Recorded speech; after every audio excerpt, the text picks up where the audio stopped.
हे मथुराधिपति, मेरी पत्नी को प्राण दान दे दीजिए।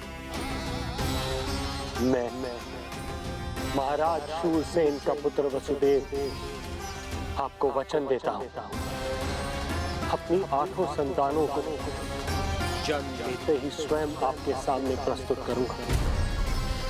अपनी 8 संतानों को जन्म लेते ही स्वयं आपके सामने प्रस्तुत करूंगा।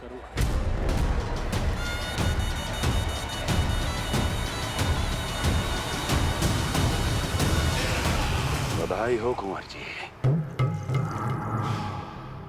अपनी पत्नी के प्राण बचाने में आप सफल हुए, किंतु आपकी संतानें इतनी भाग्यशाली नहीं होंगी। वचन स्मरण रहे।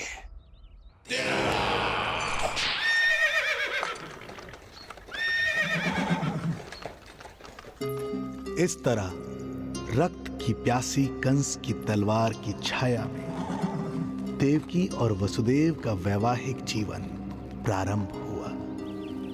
जब कंस की निर्ममता और वसुदेव के वचन का यह दुखद समाचार गोकुल पहुंचा तो हे नारायण, अर्थात राजा वसुदेव यदि कंस के सामने गिड़गिड़ाते नहीं तो रानी देवकी के प्राण चले जाते। हाँ नंदराज, और अब वो दोनों कंस के महल में हैं, किंतु वो महल भी उनके लिए किसी बंदीगृह से कम नहीं है।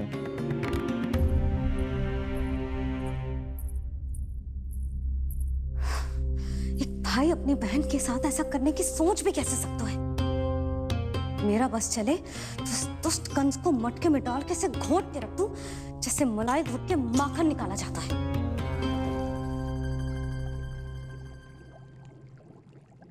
ना, माखन ना, जे कंस तो कीड़ा है, इसे तो पटक पटक के ऐसे मारना चाहिए जैसे कीड़ा निकालने के लिए धान के गट्ठर को पटका जाता है।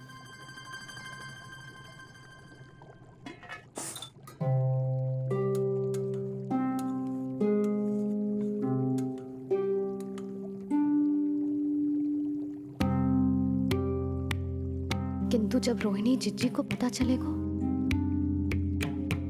तो वो तो अपने आप को ही दोष देंगे, क्योंकि बालक ना होने के कारण उन्होंने ही वसुदेव जी को राजकुमारी देवकी के साथ दूसरा विवाह करने पर विवश किया था। हे ईश्वर,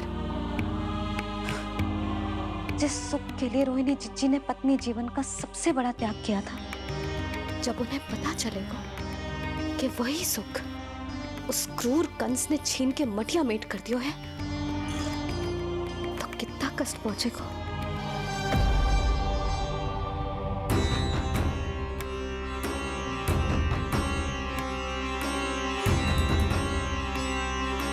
रोहिणी जीजी,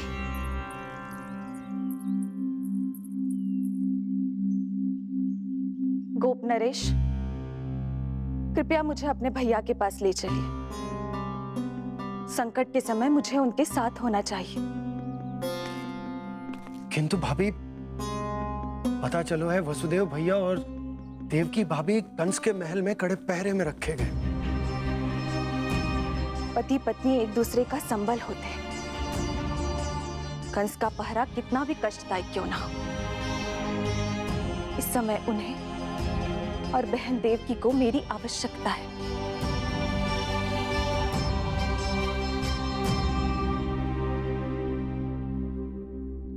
ये मेरी व्यवस्था है।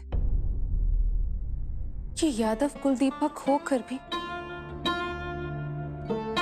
आपको इस महल में बंदियों की तरह रहना पड़ रहा है, और मैं कुछ कर भी नहीं पा रही। काश आपने मुझसे विवाह ही ना किया होता।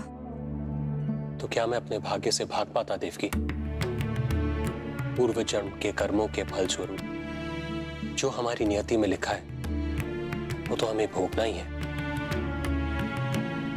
श्री हरि क्या करते हैं, कब और क्यों करते हैं, ये दुख हमारे जीवन में किस उद्देश्य से आए हैं, इन रहस्यों का पता लगा पाना हम मानवों के लिए संभव नहीं है देवकी।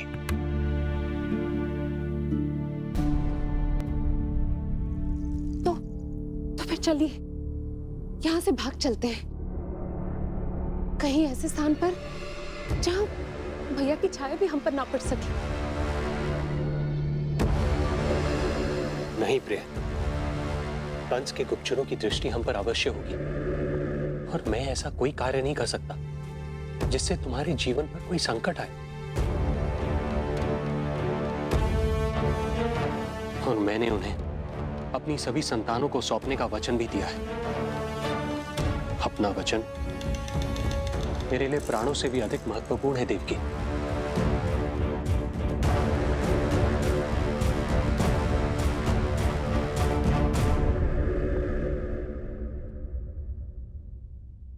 राजन, राजकुमारी, गोकुल से रानी रोहिणी और गोपराज नंद पधारे हैं।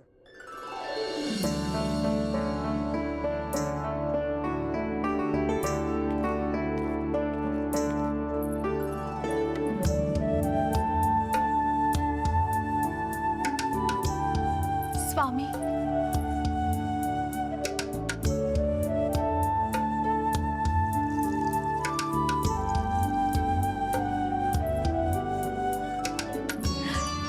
बहन, दीदी,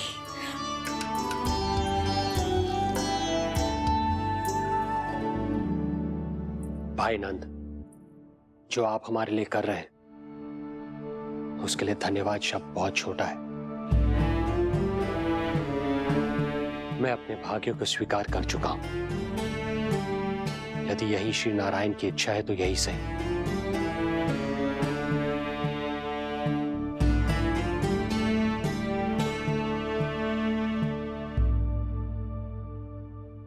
भाई नंद, इस समय मथुरा का वातावरण अनुकूल नहीं है, आपको जाना चाहिए। यशोदा भाभी भी चिंतित हो रही होंगी, उनसे कहिएगा हम यहां सुरक्षित हैं अभी तक।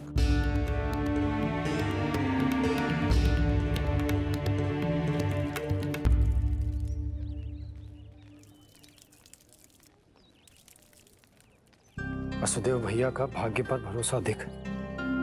वे अपनी संतानों को कंस को अवश्य सौंपेंगे।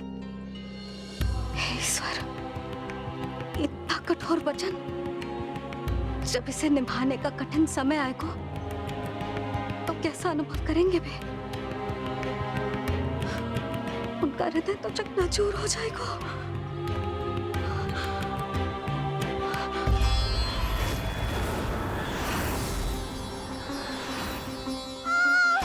सब्र करो, सब ठीक हो जाएगा।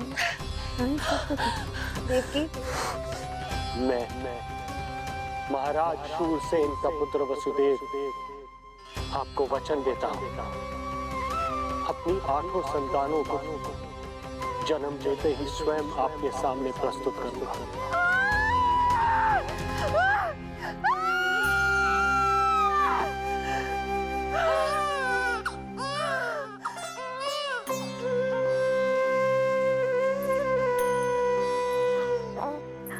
बधाई हो स्वामी, आपको पुत्र रत्न प्राप्त हुआ है।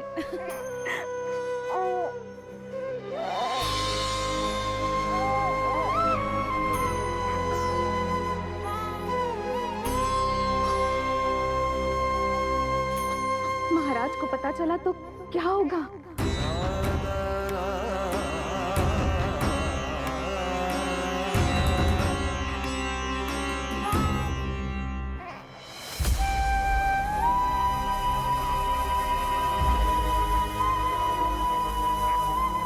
अपने पुत्र को इन हाथों में थामना, कितने वर्षों से इस पल की प्रतीक्षा कर रहा था मैं, और आज जब यह पल आया है मेरी आंखों में दुख के आंसू हैं।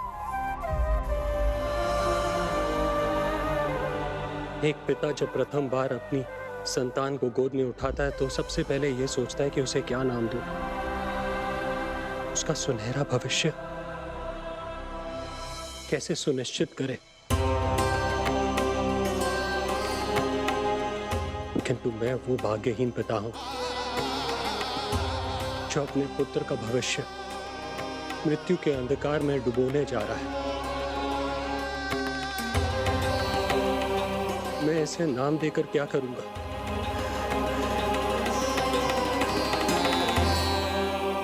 क्या आपके वचन का महत्व आपके पुत्र के प्राणों से अधिक है स्वामी?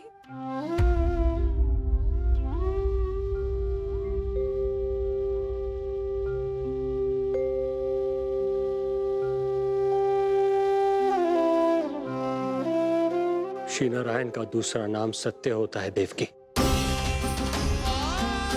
तुम ही कहो, मैं श्री नारायण से विमुख कैसे हो जाऊं? मुझे अपना वचन निभाना ही होगा। हृदय के टुकड़े टुकड़े क्यों ना हो जाए, मुझे इसे कंस तक ले जाना ही होगा।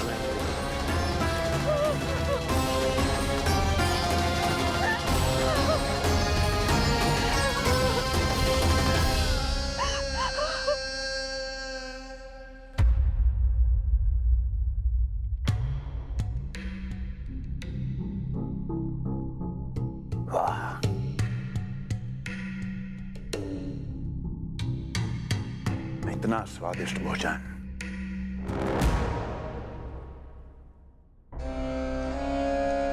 किसी विशेष इच्छा की पूर्ति के लिए मुझे सम्मोहित तो नहीं करना चाहती? मुझे पति के रूप में प्राप्त कर तो चुकी हो, अब प्राप्त करने को क्या क्या बचा है प्राप्ति? मैं प्राप्ति नहीं, अस्थि हूं स्वामी। प्राप्ति तो छुई मुई बनकर वहां खड़ी है। आप सदैव अपने विषय में ही सोचते हैं, कभी मेरे ओर भी निहारा कीजिए, तभी तो मेरा नाम सही से स्मरण होगा आपको। मैं अपने विषय में ही सोचता हूं, तभी तो दसों दिशाओं में मेरे नाम का डंका बजता है, मेरे साम्राज्य का विस्तार होता है, तभी तो मेरा अस्तित्व है। अस्थि स्मरण रहे,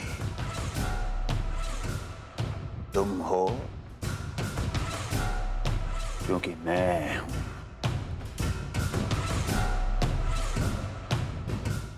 वन में यदि सिंह न हो तो उसके आश्रिति पर गीदड़ भी आक्रमण कर देते हैं। सिंह कभी अपने शत्रु को एक क्षण भी जीवित नहीं छोड़ता महाराज। आपने तो छोड़ दिया देवकी को। सिंह नहीं, आप वो गाय हैं जो अपनी कसाई से अथाह प्रेम करती है।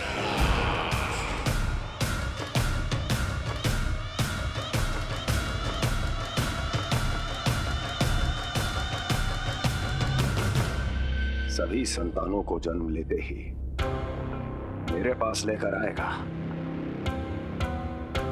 ये वचन दिया है वसुदेव ने मुझे। तो फिर आया क्यों नहीं महाराज? प्रथम शिशु का जन्म तो हो चुका है।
अपना वचन मिथ्या नहीं होने देते महाराज।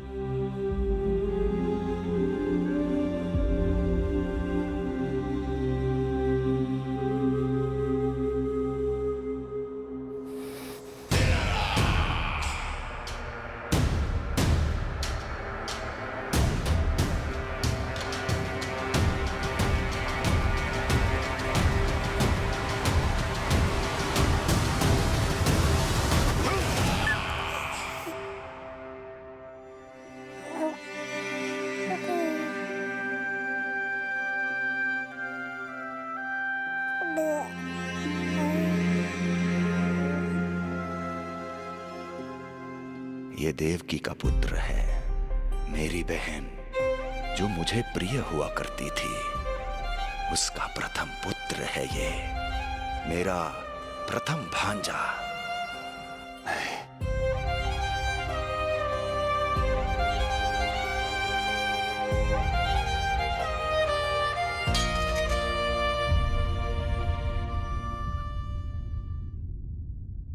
इसे वापस ले जाइए कुंवर जी।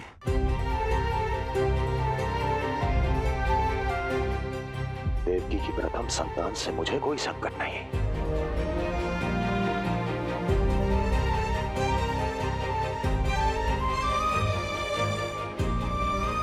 और आपको क्या लगता है कुंवर जी कि मैं कोई राक्षस हूं क्या?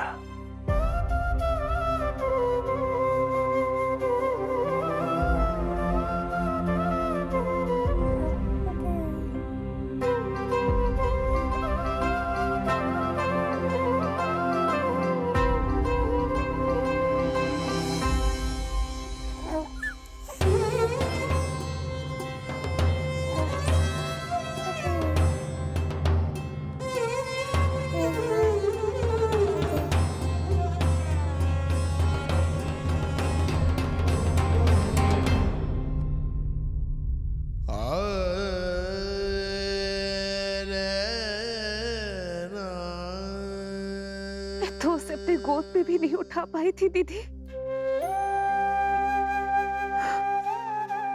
उसका वो सुकुमार मुख मेरी स्मृति से जा ही नहीं रहा। वो मधुर रुदन अभी तक मेरे कानों में गूंज रहा है। मैं तुम्हारी पीड़ा का अनुमान लगा सकती हूँ देवकी। मैंने उसे जन्म नहीं दिया था, फिर भी मेरे कान अभी तक उसके रुदन की ध्वनि सुन रहे हैं। क्योंकि ये अपनी माओ को पुकार रहा है। तुम्हारे भैया ने हमारे पुत्र को प्राणदान दे दिया है देवकी।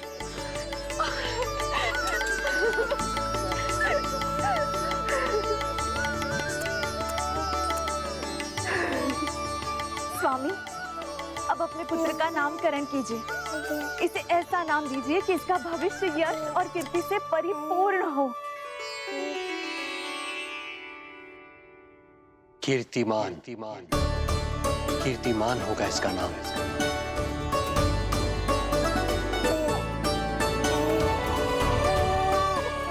कीर्तिमान।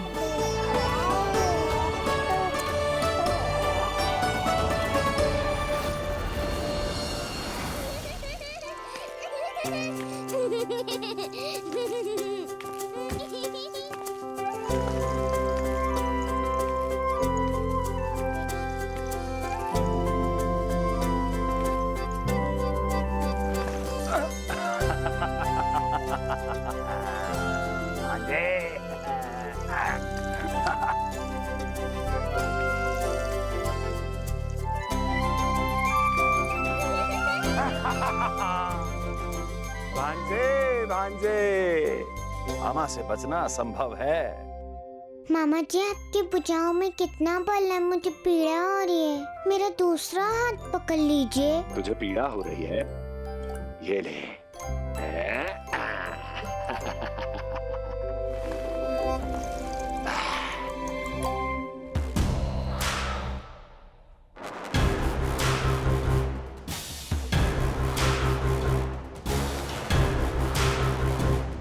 नारायण नारायण। मामा जी मूर्ख बन गए, मामा जी मूर्ख बन गए, मामा जी मूर्ख बन गए। इतना दुस्साहस। जा खेल। अब मामा जो है देवर्षि के साथ मंत्रणा करेंगे। जा खेल। क्योंकि अत्यंत महत्वपूर्ण ना हो तो देवर्षि हमारे द्वार पर आने का कष्ट नहीं उठाएंगे। कहिए देवर्षि, कैसे आना हुआ? मैं तो बस आपको ये अद्भुत कमल पुष्प भेंट करने आया था महाराज। इसे देखते ही मुझे आपका स्मरण हुआ था। मानो ये मुझे पुकार कर कह रहा हो, मुझे महाराज कंस के पास ले चलिए। इसमें तो कुछ भी विशेष नहीं है देवर्षि। इसमें 8 पंखुड़ियां हैं महाराज, और 8वीं पंखुड़ी सबसे विशेष है। यदि विश्वास न हो तो आप स्वयं गिनकर देख लीजिए।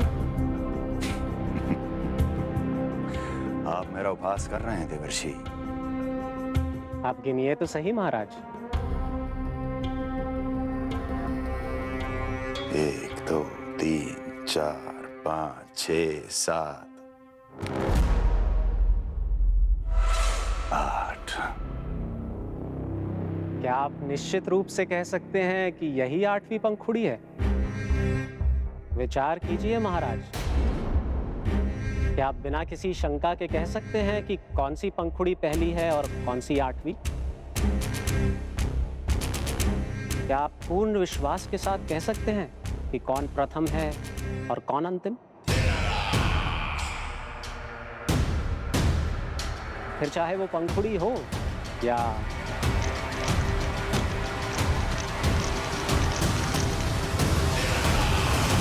सावधान करने के लिए धन्यवाद देवर्षि। कंस के साथ धोखा करने वाले को अति भीषण दंड मिलेगा। भविष्य में ऐसी कल्पना मात्र से ही मेरे शत्रु भय से कांप उठेंगे। मथुरा नरेश, मैं तो मात्र पंखुड़ियों की बात कर रहा था। यदि आपने कुछ और समझ लिया है तो उसका उत्तरदायित्व मेरा नहीं है। नारायण नारायण।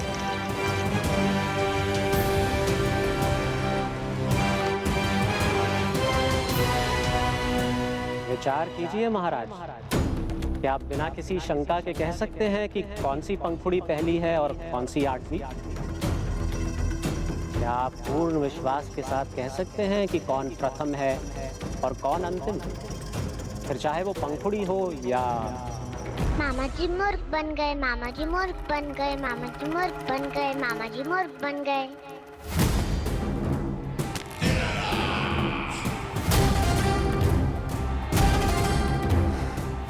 कंस को कोई मूर्ख नहीं बना सकता। कीर्तिमान।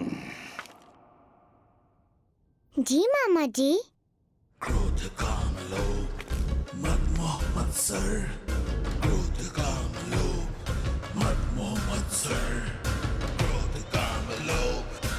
मामा जी मुझे दर्द हो रहा है। काम लोभ मद मोह मत्सर, क्रोध काम लोभ मद मोह मत्सर। स्वामी, ये कीर्तिमान के लिए कैसा लग रहा है? ये लीजिए स्वामी।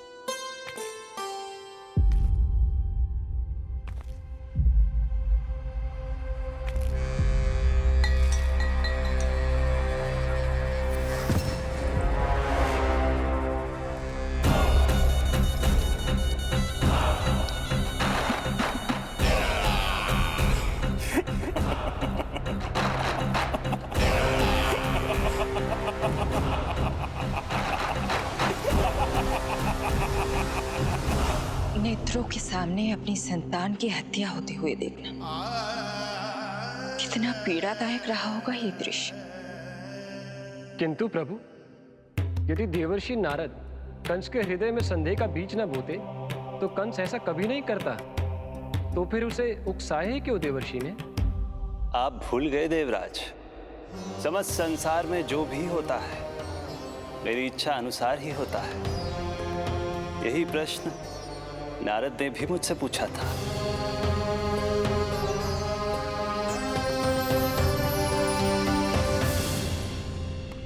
नारायण नारायण।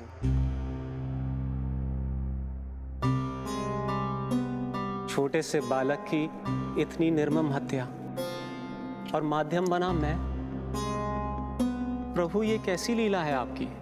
अभी तो देवकी की 5 और संतानों की हत्या होना शेष है नारद। अब से कंस शिशुओं के जन्म लेते ही उनकी हत्या कर देगा। यदि जन्म के तुरंत बाद ही मृत्यु होनी है तो जन्म का लाभ ही क्या है प्रभु? यही विधि का विधान है नारद। कीर्तिमान और शेष 5 बच्चे श्रापग्रस्त हैं। जन्म के कर्मों के अनुसार अल्पायु होना उनकी नियति है। उनकी मृत्यु के बाद ही शेषनाग के अंश के रूप में बलराम और मेरे अंश के रूप में श्री कृष्ण का अवतार संभव होगा। नारायण नारायण।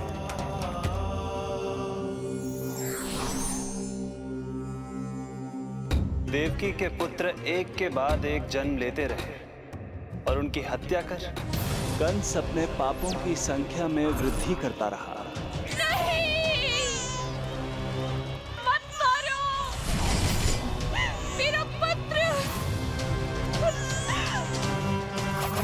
मेरा पुत्र!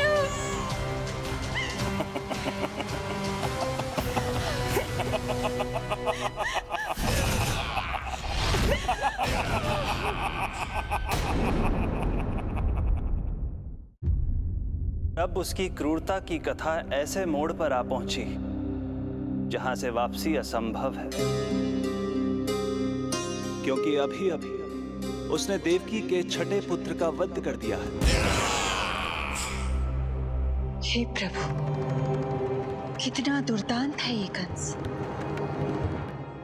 किंतु एक ही जन्म में एक साथ 2 माताओं का पुत्र बनने में उसने आपकी सहायता कैसे की प्रभु?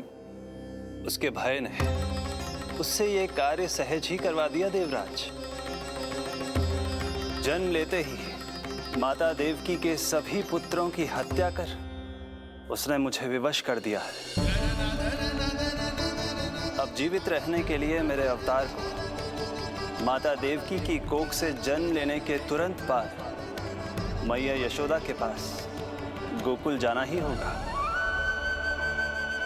और इस प्रकार कंस के कारण एक ही जन्म में 2 माताओं का पुत्र बनने का आपका वचन सत्य सिद्ध होगा। आपकी लीला अपरंपार है प्रभु। आप सब अब निश्चिंत होकर जाइए। मेरे अवतार के जन्म होने की घड़ी अब निकट ही है। हम धन्य हुए प्रभु। हम धन्य हुए प्रभु।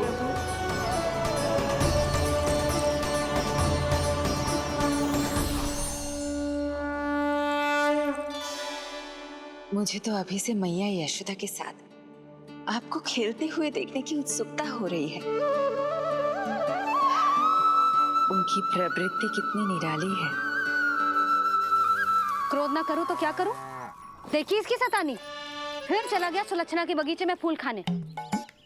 और आपको तो पता है ना सुलक्षणा का, इतनी सी त्रुटि हो जाए पूरे गांव में बखान करने में कोई कमी ना रखती।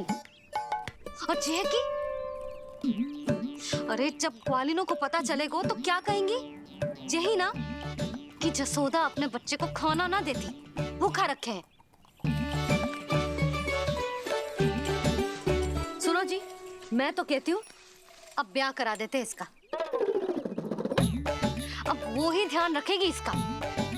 केवल पत्नी सुधार सकती है तुझे। तुम इसके बारे में बात कर रही हो कि मेरे बारे में? नहीं, वैसे सारे गोकुल वाले यही कहते हैं कि हमारे घर पर तुम्हारा ही राज चलता है। हे नारायण, ये परिहास की बात है क्या? मैं इतना दबा के रखती हूँ क्या आपको? यशोदा, हास की बात थी। रामू के कारण मुंह से निकल गई। तुझसे तो मैं बात ही ना करूंगी। कर अपने मन की।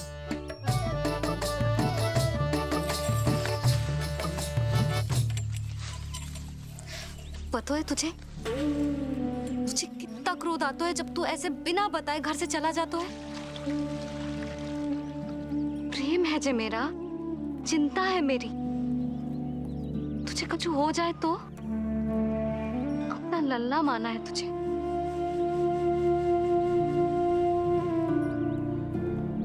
मेरे भाग्य में तो मां बनना लिखो ही ना है।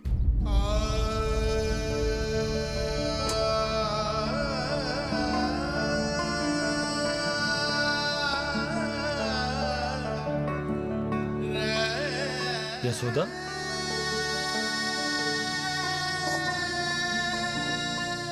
आपको पता है, जब मैं छोटी थी इसके जैसी चंचल थी। गांव वाले कहते थे एक बार बड़ी हो जाएगी अपने आप ठहराव आ जाएगा। ना आयो। फिर बड़े बूढ़े कहने लगे चिंता की कछु बात ना है, एक बार शादी हो जाएगी सब ठीक हो जाएगा। ना हुआ। फिर सबन ने कही एक बार बालक हो जाने दो, गोद भर जाएगी अपने आप परिपक्व हो जाएगी। पर गोद तो भरी ना मेरी। बालक तो हुआ ही ना। उस पर जब जे भी भाग जातो है तो मुझे रह रह के यही स्मरण होता है कि कमी मुझ में ही है। मैं ही किसी बात का ध्यान न रख पाती। संभव है यही कारण से नारायण ने बालक ना दियो मुझे। यदि देते तो बहुत बुरी मैया बनती मैं। यशोदा, क्या होगा तुम्हें? कहाँ की बात कहाँ लेकर जा रही हो तुम?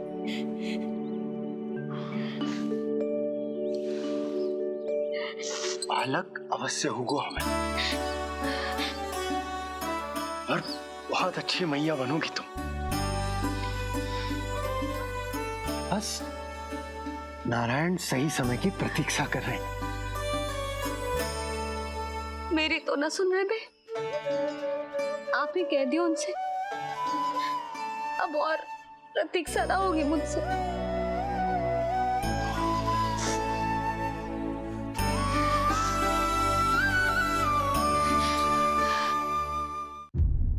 प्रतीक्षा तो अब मुझसे भी नहीं हो रही मैया। तो फिर मैया की इच्छा पूरी कीजिए प्रभु। जिस क्षण की प्रतीक्षा मुझे इतने वर्षों से थी, बस अब वो निकट है। किंतु प्रभु, आपको तो माता देवकी का 8वां पुत्र बनकर जन्म लेना है, तो फिर 7वां पुत्र? धीरज रखिए, धीरज। आपको तो ज्ञात ही है, मेरे यहाँ देर है, अंधेर नहीं। मैं यहाँ तुम दोनों पर आश्रित हूँ यशोदा। भोजन, सुरक्षा, परिवार का अपनापन सब कुछ दिया है तुमने मुझे। किंतु मेरा दुख मुझे एक क्षण भी चैन लेने नहीं देता। मेरे स्वामी और बहन देवकी कितने ही वर्षों से कंस की काल कोठरी में बंदी है। दिन रात नियति के शाप को सहन करने के अतिरिक्त और कोई उपाय नहीं है उनके पास। ऐसे में मैं सुख की सांस कैसे लूं? कीर्तिमान की हत्या के बाद मेरी सुरक्षा के लिए मेरे स्वामी ने मुझे यहाँ भिजवा दिया, चुपचाप।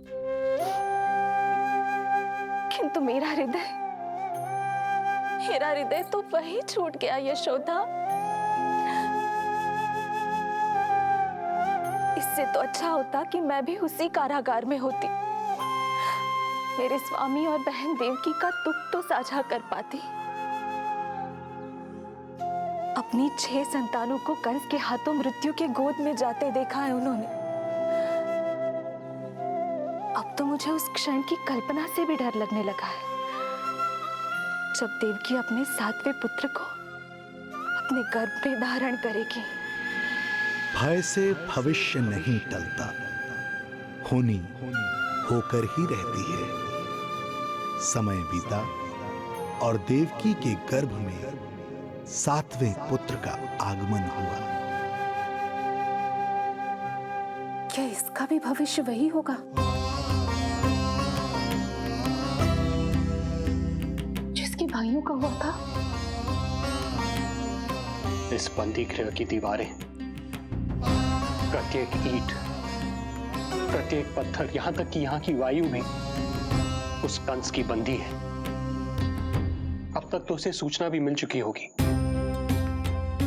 वो निर्दयी, क्रूर प्रतीक्षा कर रहा होगा कि कब तुम्हें प्रसव हो और कब उसकी तलवार हमारे नन्हे शिशु, हमारी 7वीं संतान का रक्त पिए।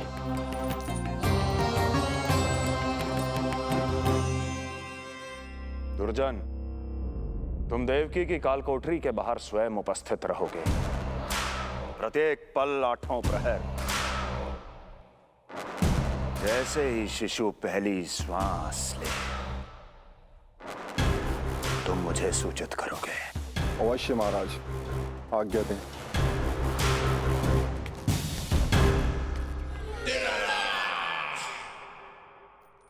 कुछ कीजिए स्वामी, कुछ कीजिए। मैं नहीं चाहती कि ये अपनी प्रथम श्वास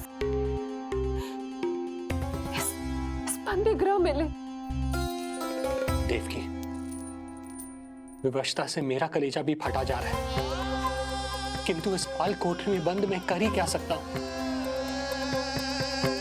किंतु इस सृष्टि के पालनहार, जगत की नियंता श्री हरि तो कर सकते हैं, तो फिर क्यों नहीं करते वो कुछ ऐसा कि कम से कम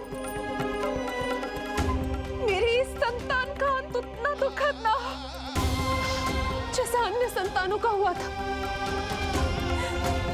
क्यों नहीं करते वो कुछ हरि, क्यों नहीं करते?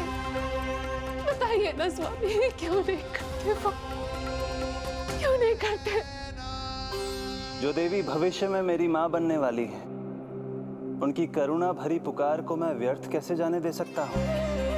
कंस के राक्षस तत्व के अंत के लिए ऐसी माया की आवश्यकता है जो मेरी लीलाओं को क्रियान्वित भी कर दे और उसे भनक भी ना पड़े। ऐसी क्षमता और माया किसके पास है प्रभु?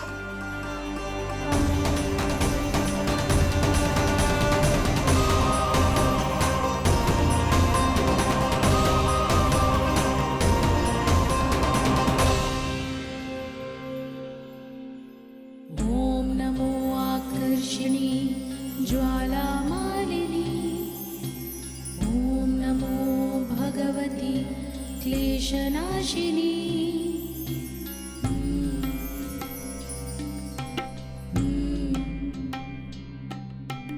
ओम नमो योगमाये सर्वमोहिनी, ओम नमो योगमाये सर्वर। आज्ञा दीजिए प्रभु। माता देवकी का गर्भपात करके उस संतान को रानी रोहिणी के गर्भ में स्थापित कीजिए देवी।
माया ने अपना कार्य पूर्ण किया। सुबह सूर्य की रश्मियां देवी रोहिणी को ऐसा संदेश सुनाएंगी जिसे सुनकर वो प्रसन्नता से झूम उठेंगी।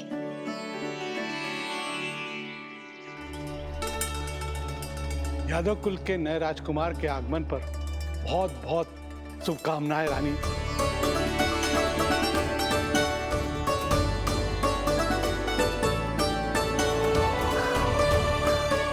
यशोदा, मैं माँ बनने वाली हूँ। यशोदा, सुना तुमने? चिच्ची, मैं माँ बनने वाली हूँ। मैं माँ बनने वाली हूँ यशोदा। अरे संभाल के जीजी चित्कार कर रही हो। बधाई हो चिच्ची, बधाई हो, बहुत बहुत बधाई हो।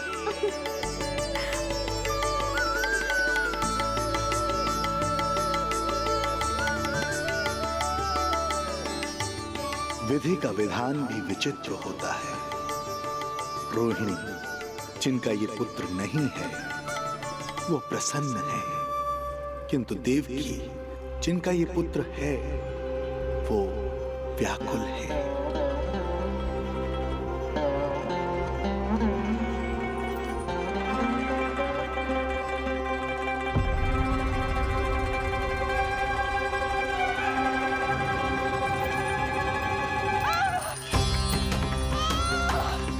क्या हुआ देवकी?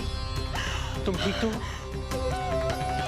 स्वामी, स्वामी मेरा पुत्र, स्वामी हमारा पुत्र चला गया। स्वामी, हमारा पुत्र चला गया। धीरज धरो देवकी, संभव है यही श्री हरि की इच्छा हो। किंतु मैंने उनसे ये तो नहीं मांगा था ना स्वामी। मैंने कहा था हमारा पुत्र यहाँ श्वास न ले। इसका ये अर्थ नहीं था। क्यों किया नारायण ने ऐसा? क्यों किया?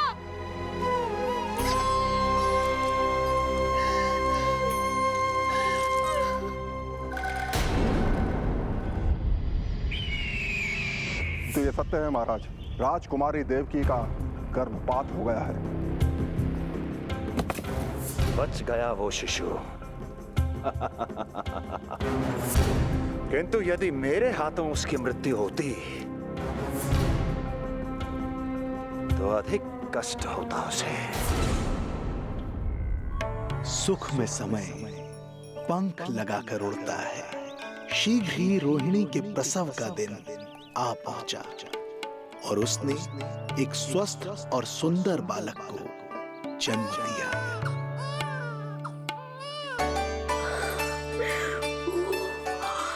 लो जिज्जी, संभालो अपने लल्ला को, जी भर के निहार लो इसे।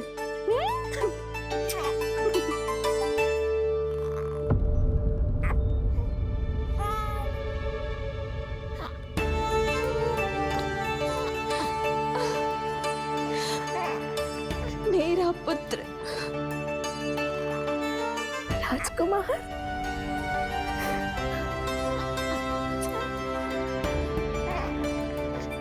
अच्छा जीजी, मैं तनिक इनको भी सूचना देकर आती हूँ। वसुदेव भैया तक भी तुझे शुभ समाचार पहुंचाना है। राजकुमार कौन है? हाँ, गोकुल का राजकुमार है। हाँ, गोकुल का राजकुमार है, मेरा बच्चा। बल तो इतना है कि पूछो ही मत आप। एक बार उंगली पकड़ लेना तो उसके बाद छुड़ाना अत्यंत कठिन हो जाता है। और दृष्टि ऐसी कि एक बार में मन मोह ले। भगवान श्री राम की भांति सबको प्रसन्न रखतो है।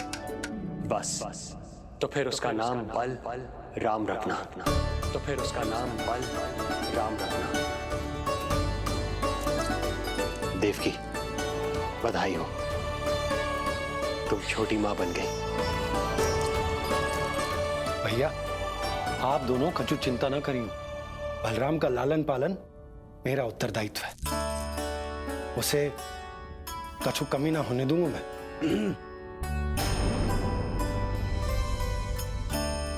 मुझे चलना चाहिए। कितने वर्षों बाद तुम्हारे कारण शुभ समाचार मिला है हमें। श्री नारायण हमेशा तुम पर कृपा बनाए रखे।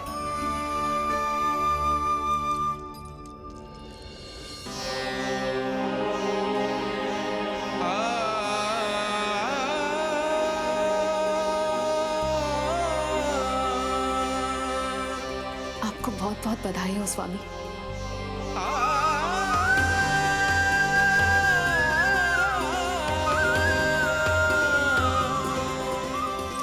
देवकी, क्या हुआ?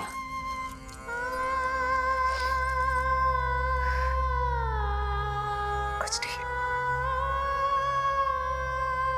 रोहिणी दीदी ने हमको वो सुख दे दिया जो मैं कभी ना दे सकी। उन्होंने आपको संतान दे दी, किंतु मैं देवकी,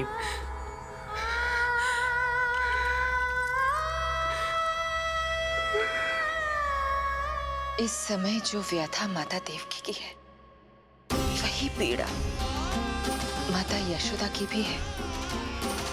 माता देवकी की ममता अपनी सभी संतानों को खोने की वेदना से त्रस्त है, तो माता यशोदा की ममता संतान ना होने के संताप में झुलस रही है। सत्य कहा देवी, मुझे आभास हो रहा है मैया यशोदा का हृदय मुझे अपनी गोद में खिलाने के लिए कितना व्याकुल है। सच्ची श्री हरि, सच्ची में प्रसन्न हूं मैं कि आपके आशीर्वाद से रोहिणी जी को इतना प्यारा लल्ला हुआ है। पर मुझसे क्या त्रुटि हुई नारायण? मुझे क्यों न दियो आपने लल्ला? मुझसे क्या त्रुटि हुई नारायण? मुझे क्यों न दियो आपने लल्ला?